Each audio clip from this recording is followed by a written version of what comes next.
dire, vous avez piloté, vous, toutes sortes de voitures, monoplaces, prototypes, maintenant, des voitures de production. Qu'est-ce que vous en pensez? Je m'amuse comme un petit fou. Alors ça, c'est déjà extraordinaire. Surtout en plus de ça, avec la Triomphe Dolomite, alors là, c'est quelque chose. Je me rappelle, j'avais jamais été en travers de ma vie. J'étais toujours sur une trajectoire bien définie à l'avance.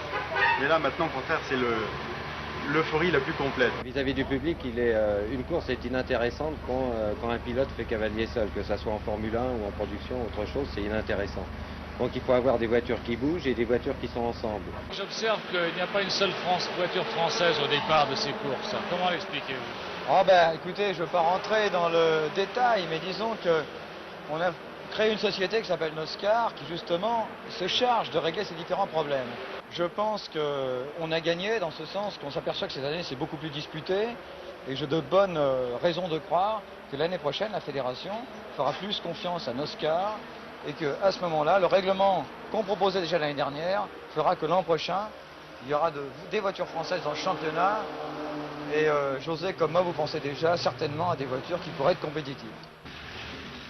S'inspirant des fameuses stock cars américaines, les productions à la française ont pour vocation le spectacle. Mais celui-ci n'est pas facile à assurer avec un parc de voitures aux caractéristiques dissemblables. C'est le problème. Outre Josso et Beltoise, vedettes de ce championnat, d'excellents semi-professionnels comme René Medge ou ici Danny Snobek sont à l'affiche. Il faut du matériel, bien sûr, et il coûte cher. Mais la production est la seule formule de course nationale qui permet aux amateurs de se frotter aux pros.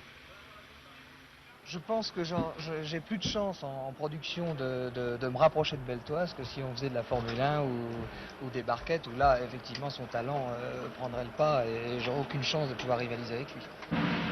Beau spectacle, indiscutablement, que ce peloton bariolé lâché dans les rues de Pau. Mais aussitôt, les Ford Capri 3 litres prennent l'ascendant sur les BMW qui ont du mal à suivre et auquel seule la Triomphe de Josso parvient à s'accrocher. Les autres 2 litres, surclassés, s'expliquent à distance respectueuse des leaders.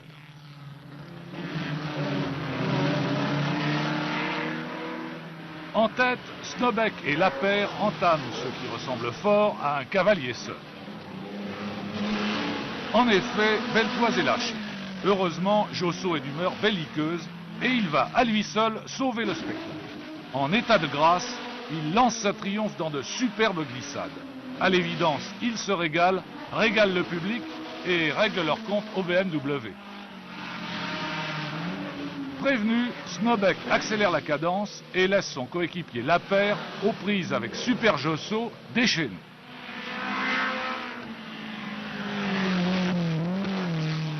Les Ford seront très menacés par la Triomphe, mais un accrochage entre Lapère et Josso décidera du sort de la course.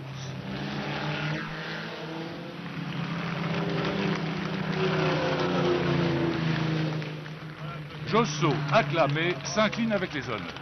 Quel fabuleux pilote!